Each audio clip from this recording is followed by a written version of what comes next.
everyone. In the interest of time, I see that we don't have Dr. Siwa online anymore. I think I will just try and take the reins from here, just so that we don't waste anybody's time. Maybe just a warm welcome from myself to you. Thank you so much for choosing to spend this evening with us, reviewing something that we all, I believe, love doing, which is reading. So, as visionary readers, we have a mission and a vision, which is to see or to help breed the culture of reading across Africa. And this is one of the initiatives that we have to help support that. So, thank you very much. And we hope to have a lovely evening together where we can all learn and engage. And yeah, I think that's it. So I know we're starting off with Nontombi Lutuli, who's reviewing her own book, which is Tebo, My Hope, From Adversary to Victory. Sis Nontombi, would you be ready for you to kickstart our reviews? Yes, Swam. Good evening. I am here. All right. The floor is yours, ma'am. Oh, okay. Thank you so much for this opportunity. My name is Unontombi Lutuli. I am from Pretoria East.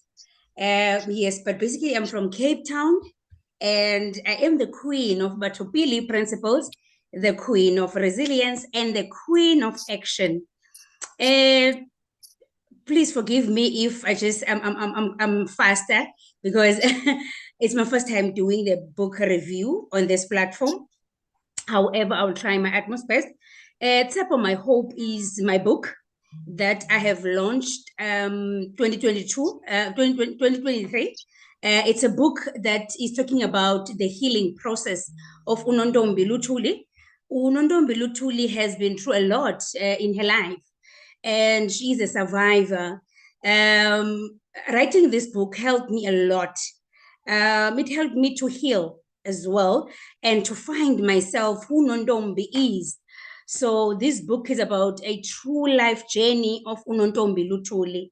That is why it says from adversity to victory. I think Unondombi has written this book. This is based on a true life journey of Unondombi Lutuli. Unondombi is coming from a Cape Town, a Khayelitsha. So she was raised in Khayelitsha. However, due to life challenges, she decided to come to Pretoria to start a new life.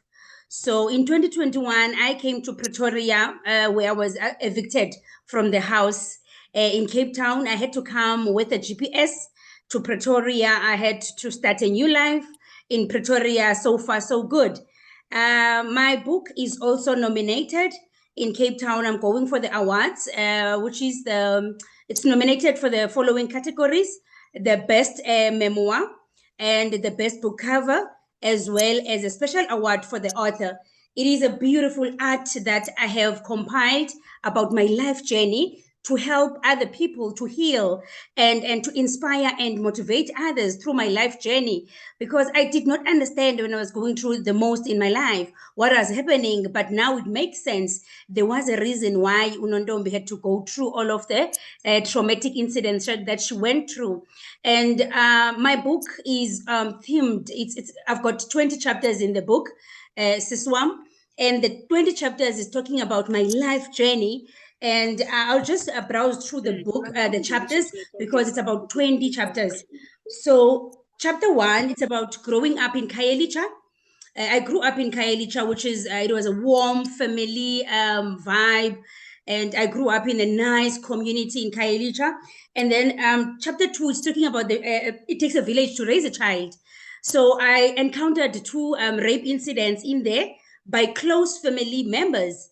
I had to jump off a moving vehicle from one of the incidents, but I survived that.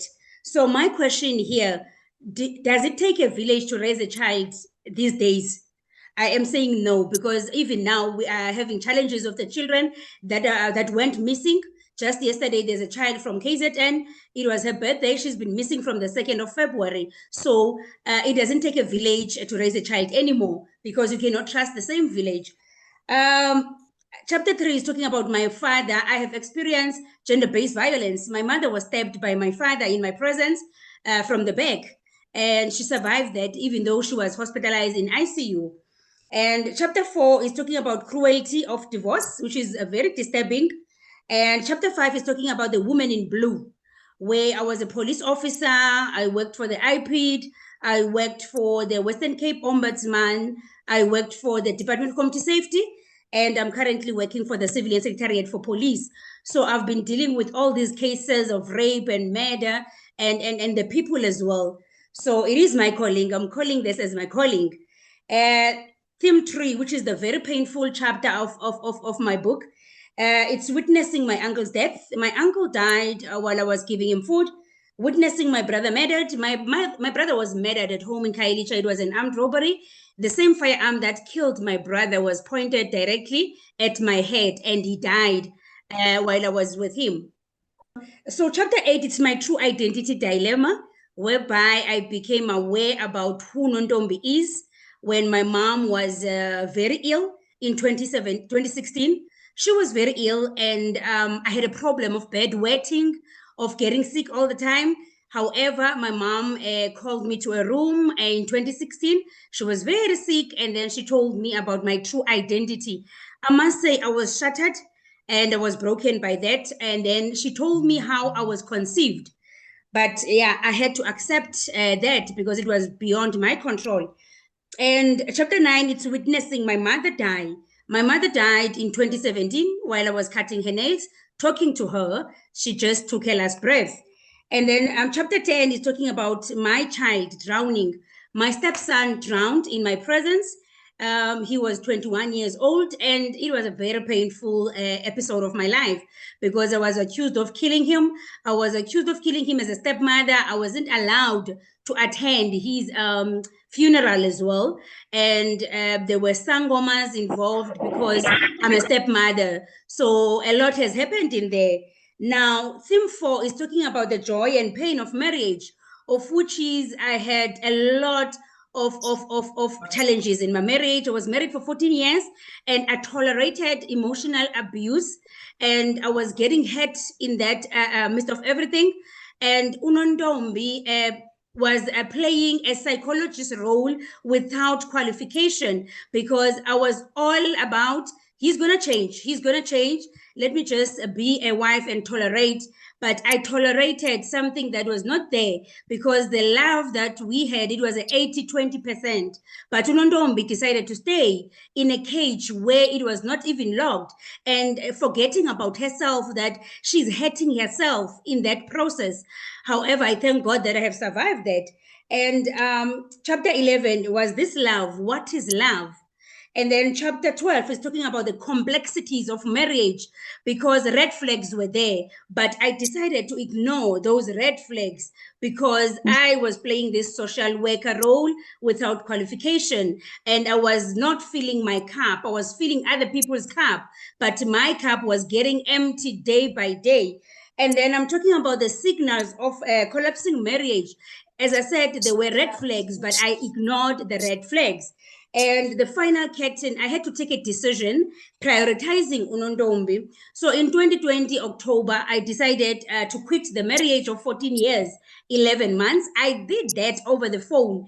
And my marriage ended over the phone, Siswam, where I said to my husband, where are you coming home? When are you coming home so that we can talk? And he said, no, I'm not coming home. I said, you know what, this is the time that I think I must take a decision now about myself, about my life. Guess what?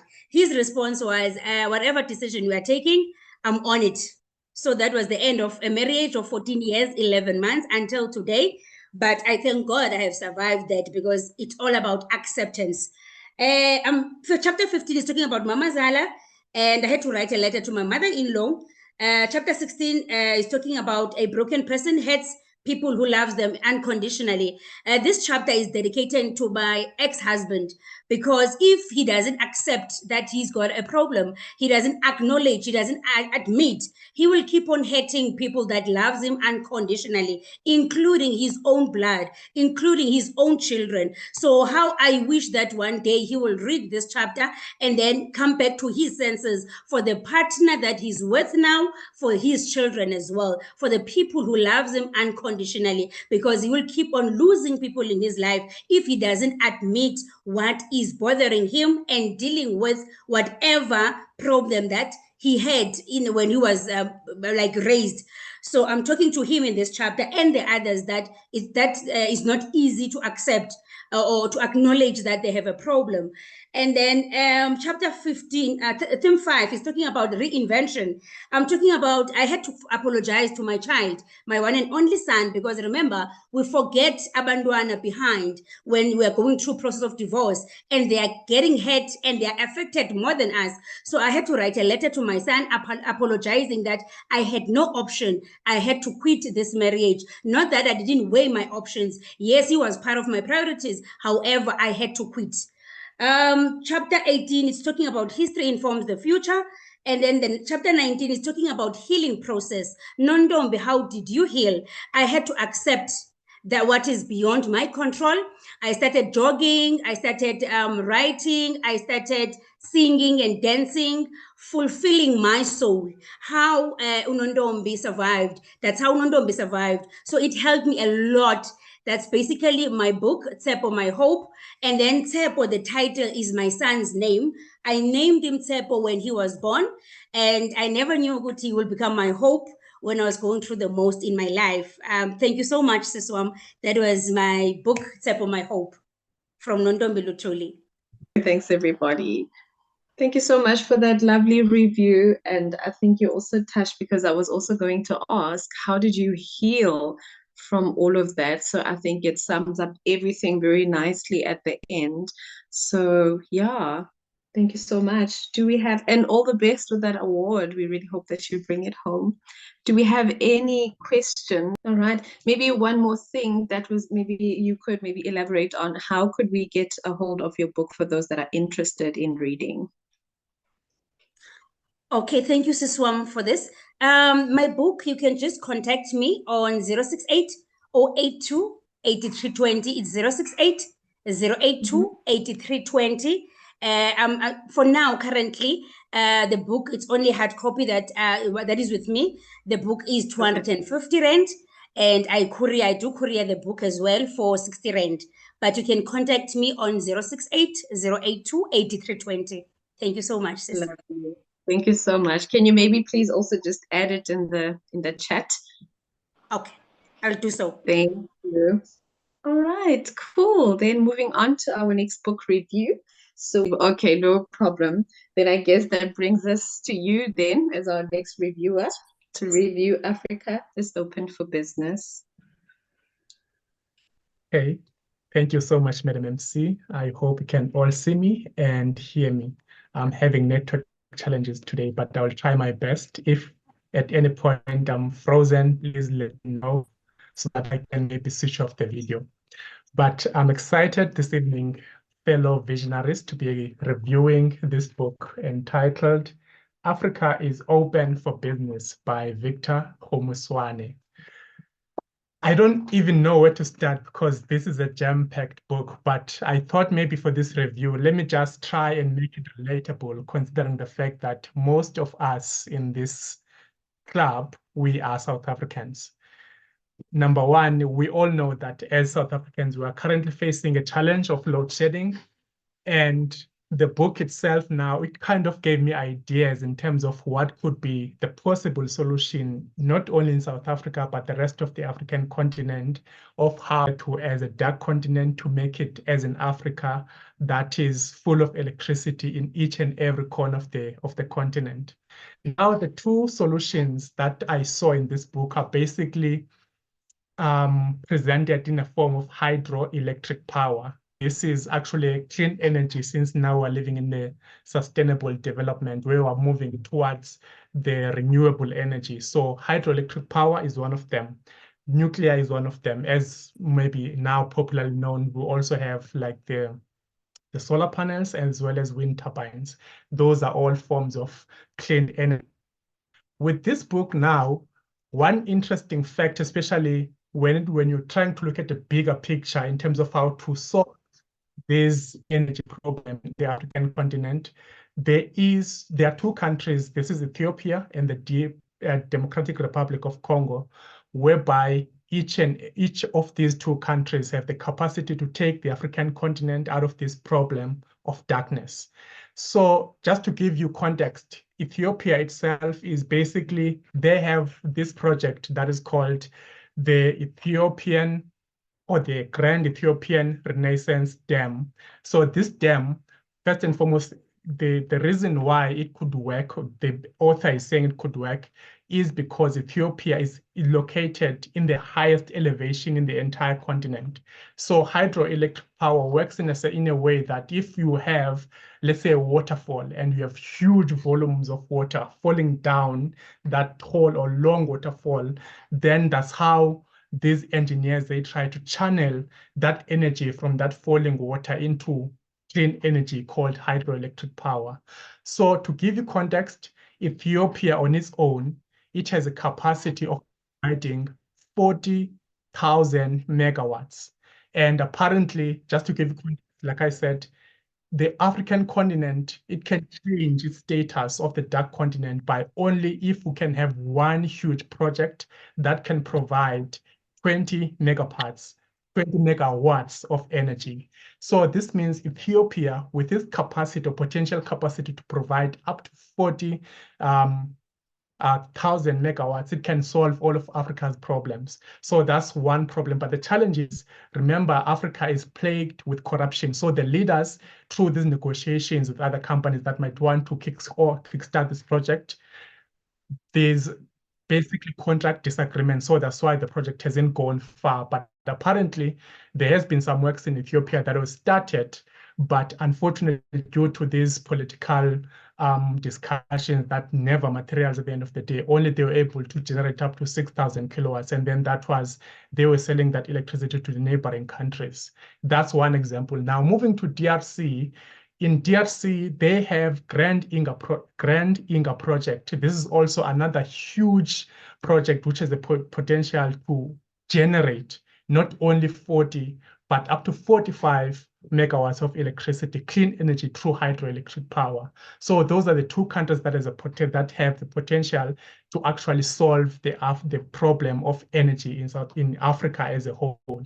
So now when I bring it home in South Africa apparently has been trying to actually negotiate through politics with the DRC of Congo to basically try and support them with the equipment that they might need in order to bring this project into light.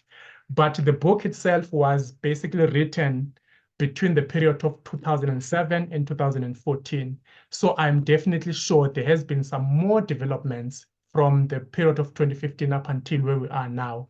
And considering the fact that there are some wars that are happening in the Democratic Republic of Congo currently, and there hasn't been much progress after I've watched some developments when it comes to this project because of what has been happening in most of these African countries. So, but the book, it's not only about the energy. The author himself was basically someone who was an analyst, business analyst, in terms of not only in South African businesses, but also a consultant to those people or those entrepreneurs who are interested in opening businesses across the African continent. Funny thing is, the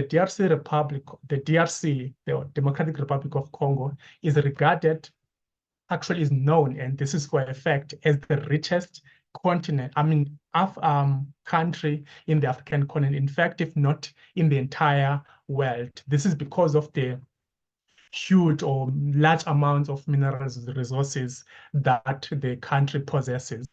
They're still underground, so that means we still need companies or a way that we can mine them such that we can make these mineral resources useful, not only for the Democratic Republic of Congo people, but the rest of the African continent, the people who are in need of what they can do. Now, the war that is currently happening, they are apparently sponsored by the neighboring countries, so to speak. I think is Paul Kagame as well as President Museveni of Uganda. So Paul Kagame is the president of Rwanda. Apparently, they have been sponsored by some of the conglomerates in the UK as well as in France, basically to displace people in the eastern side of Congo, which is where most of these resources are located. So the book is trying to offer some advice to some of the entrepreneurs who are interested in doing business in Africa on some of the nitty-gritties they need to be aware of if they are to basically succeed in establishing their own businesses in those different African continents. And the other part of the book is that the author is also discussing most of the potential business ventures that can be explored besides mineral resources. I mean, there are entrepreneurs who actually try and delve into different business ventures within the African continent and made names for themselves, not only in the African continent, but using their expertise after they went abroad to study to their different areas of interest. For instance, some they went into telecommunications, some went into banking, and so forth and so forth. One particular example, even some of the people who are profiled in this book, they did not even go to university to get a qualification, but they used their entrepreneurial spirit to try and consult the right people who might show them the way, consulting people who have walked that journey for mentorship and for advisory, and then they use those skills or that knowledge they acquired into establishing their own businesses.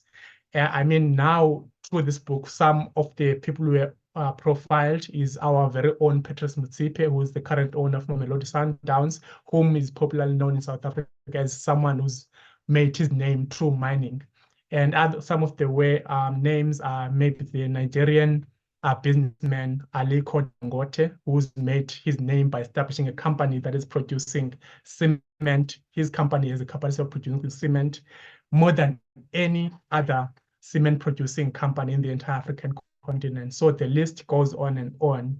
So there's quite a lot of things that were quite impressive in this book that most of us or most of the people who read the book can learn from, especially if you are looking into going into business and establish your own company by actually trying to see which area is of best interest to me and who can I talk to in order to make a name for myself, just like these African people who made the same thing. So now I think the author basically, he said, now that we are done with the apartheid or even some of the colonial structures that were suppressing some of the people who made the name for themselves during those times, it's actually slightly better now, or maybe the conditions are slightly better compared to those guys who made the names for themselves during those times. And but then the hindrance now is the fact that still there is within the politics. So there still needs to be a political will for people to start their own businesses in their own respective countries. And the politicians now, they support these people who are abroad who tries to actually come and mine these mineral resources or anything that is related to business and bribe these African leaders without even considering what is going to be left or what is going to be there for the citizens of the African continent. So it's quite sad when you read the book, but the advisor himself, the author of the book, is saying we must not lose hope because one day, as the African continent is actually now congested with mostly the youthful population. So there's hope even when you look at the projections when it comes to politics.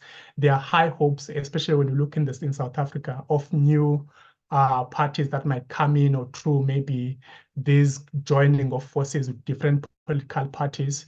Then the political climate might change and through new policies that might be implemented, then there could be possibilities that people who are interested in business can make name for themselves in different parts of the African continent.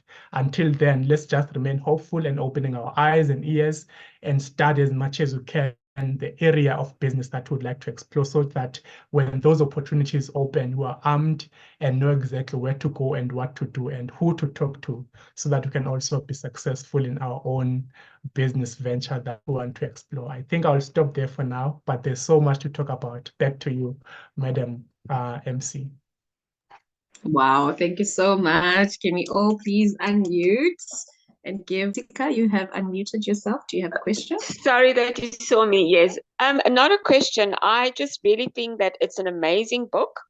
I'd love to get hold of the book myself. It is so important. I was listening to the positive note from Dr. Sibu, where he says that the author says that we should not lose hope. And I think that is the mindset that we need to go out with every day, that there is enough and there's lots to do in Africa. So wherever we go, let us continue to promote that. I think it's an amazing book, and should actually become something like a Bible for many of us, if I may say so, next to our beds, just for us to know that there is a piece of pie for each and every one of us, especially our upcoming youth. So thank you so much. Lovely. Thank you. Thank you, Jessica, for your comment. Do we have any other comments or questions before we move on to our next book review? Thank you, Sisi. Thank you, Dr. Sibo. It's Nondombi here. Siswam, I've learned a lot from this book, right? And I'm also interested to where can we get this book? Because in the next 3-4 weeks, I'll be going to Cape Town for the awards, as I said, and I will be visiting 3 high schools. And I was still planning of what can I inspire them about and motivation. So from this book, I can get a lot of information in order to motivate our youth to be involved in business as well and the current affairs of the country. So thank you so much, Sibo. Thank you. Wow, lovely. Oh, we do have Dr. Sibo. Are you back with us? Yes, back. Unfortunately, I got kicked out before Sis Nontombi, as Sis Nontombi was speaking. So I don't know if she had a question for me or. Yes, she did. She would like to know where can she grab herself a copy? Oh, I see. Unfortunately, this book was a gift to me by someone I was staying with in Pretoria. So I will try and find out from the person who gave me this book, but he had a couple of copies with him. It was given for free by the author to give to anyone who might be interested in the book. So I'll try and find out from him if this book is still available from him. But from what I heard at that time, the book was not available in the bookstores. So that's why I think it would be best if I contact that person directly. Okay, is that fine with you, Sis Nontombi? Because it sounded like you needed it urgently. So yes, it's fine. Yes, it's fine. But I took some notes as well. Thank you so much, sis. Okay, and the recording is also there, but let's hope that Dr. Sibo will be able to connect you with the relevant people and that you'll be able to use it for your great initiative.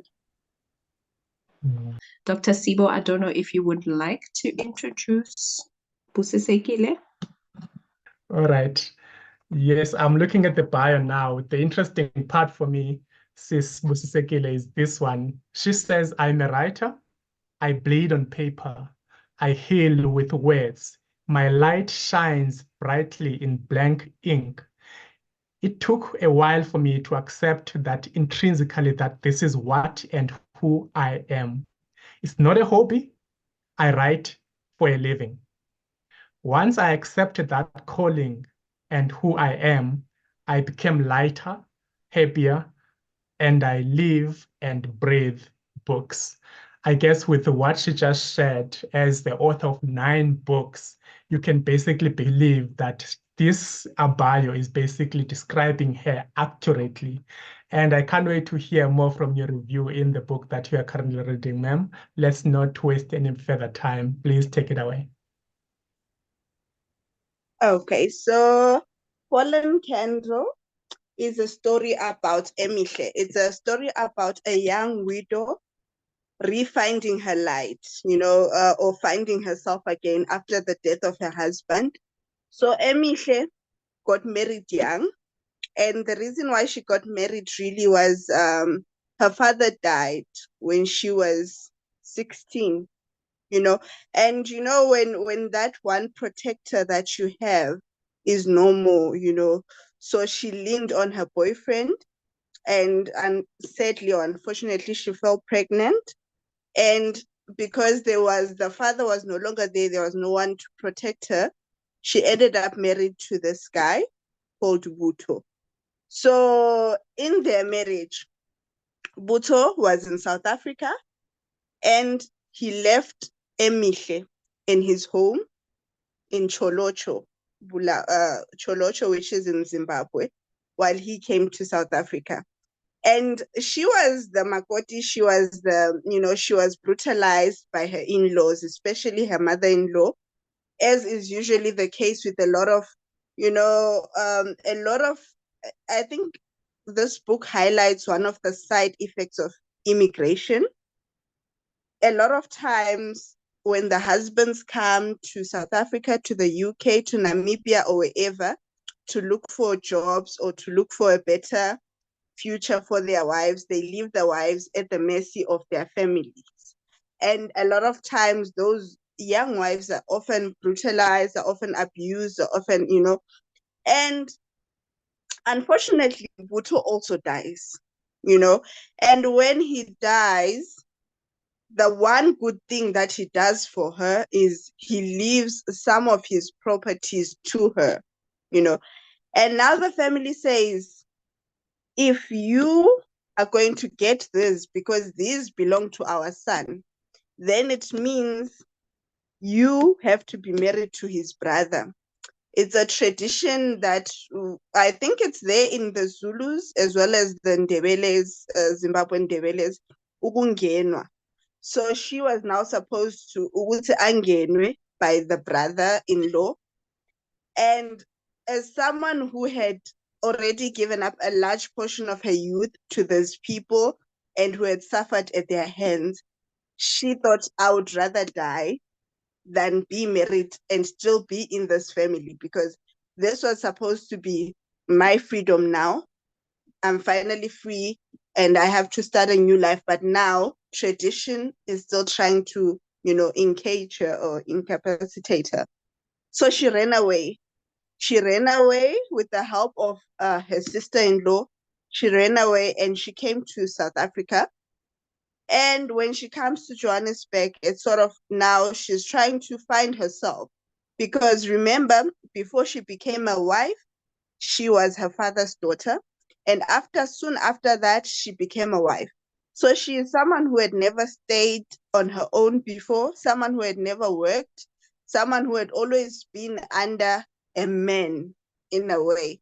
So she is trying to find herself in South Africa as an undocumented a foreigner, And yeah, so the story goes with Emihle's journey of finding herself, finding her light, and trying to follow the dreams that she and her father had for her before he died.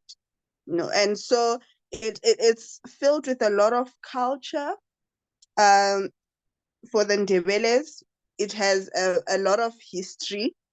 If you are interested in the Zimbabwean history, the Ndebele side of the Zimbabwean history, because a lot of times when people talk about Zimbabwe, they often focus on the Shona, but we do have the Ndebele, we do have the Xhosas, we have the Sutus, we have the Tonga, and all the other Nambias, all the other, dialects that are there. So it does have a bit of history, a bit of the political scenery in terms of the Zimbabwean political scene, but mostly in the years from 2008 up to maybe 2018, somewhere thereabouts. So yeah, that is a Fallen Candle. So it is available from me directly. You can also order it from my website, www.busisekilekhumalo.com. Or you can get it on Loot, Take a Lot, or any major bookstores.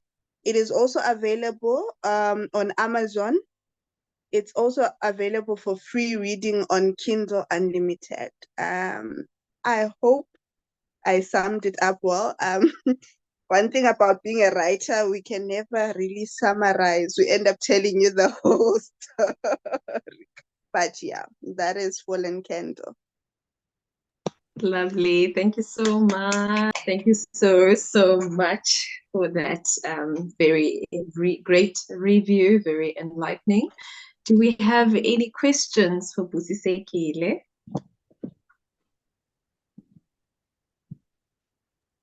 Let me shoot, ma'am. Go ahead, Dr. Sibo.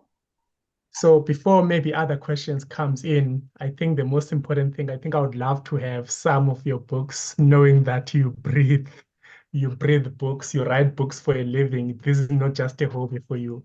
9 books. Yeah. Okay, maybe the first question is, when was the first book published and when was the last Okay. one? And then what is maybe, if someone wants to package for all of the 9 books, how much? And maybe for the Okay. reviewed now, how much is it and where can you find it? Okay. So the first book that I published, The Harvard Wife, was actually in December 2017. So I haven't been writing long. It hasn't been that long. It's been 5 years or 6 years, somewhere thereabouts. But yes, the first book I published was The Harvard Wife in December 2017. And before that, I used to work at Steers. That's actually when I started writing. My writing journey is funny because I started writing in a taxi on my way to work. At Steers, I was working as a cashier. And I feel like because I was a law graduate, and I thought that coming to South Africa, I would experience greener pastures, but then there were no greener pastures. And so I was really at a dark time. And initially, when I wrote or when I published The Harvard Wife, why I say that I took a while for me to finally accept that I'm actually a writer is I always thought that the writing would be a stepping stone, that in reading my work or, putting myself out there, I would find some people who would maybe help me continue with my law career. So I published The Harvard Wife and then Nomaswazi, which followed in 2019. And there is, I think, the reaction that I got from women, especially women, African women, when they said, what you write about in terms of body dysmorphia, in terms of mental health, in terms of how we are overlooked, how we, modern and real issues, and the way they responded to my work. For me, that was the defining factor about it. Okay, maybe this is really what I was brought on earth to do.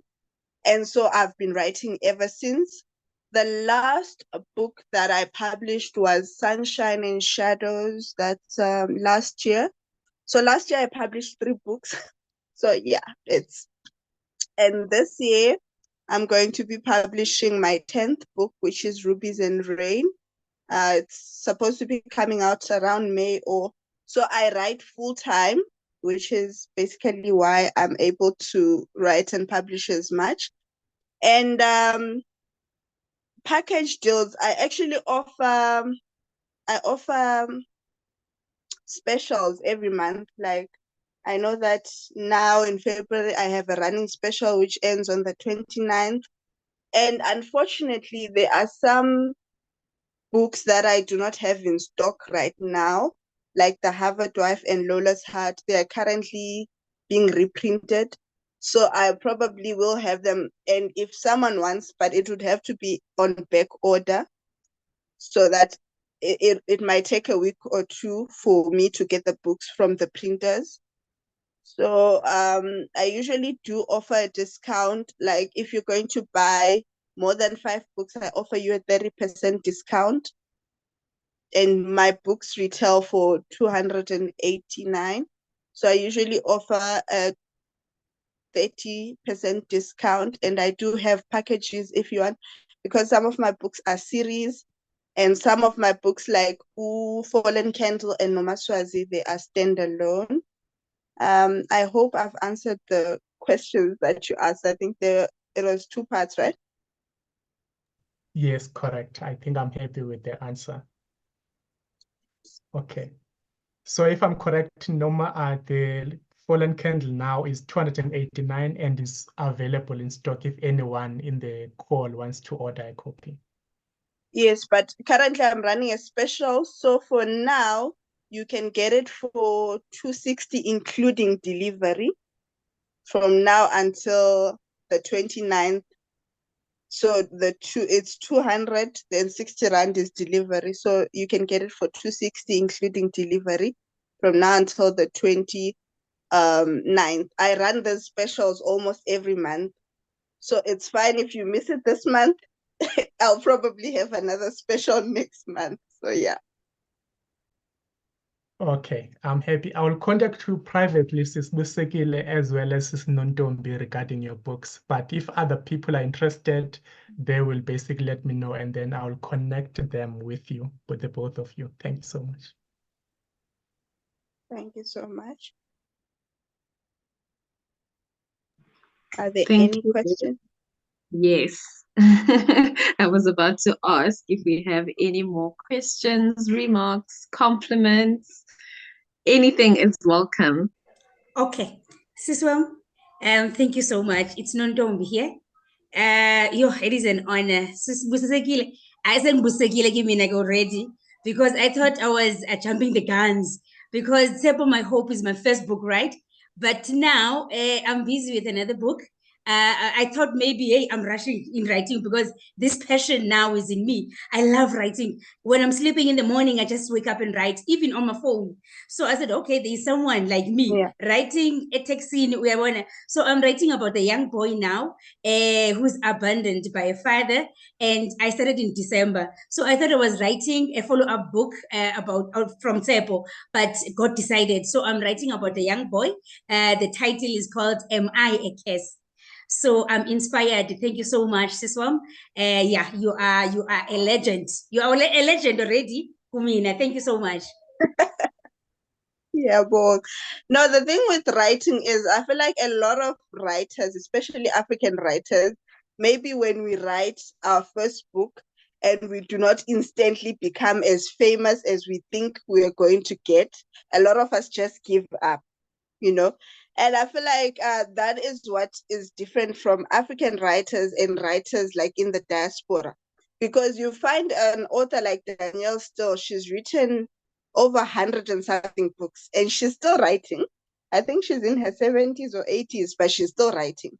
And then you find with us, a lot of African authors, at most, we write maybe 3 or 4 books, and then it sort of fizzles out. And I feel like we need more stories. So keep writing. As long as the edge is still in you, do not wait for your books to blow up and so to give you that validation. Because if you look at someone like the author of Bridgerton, right?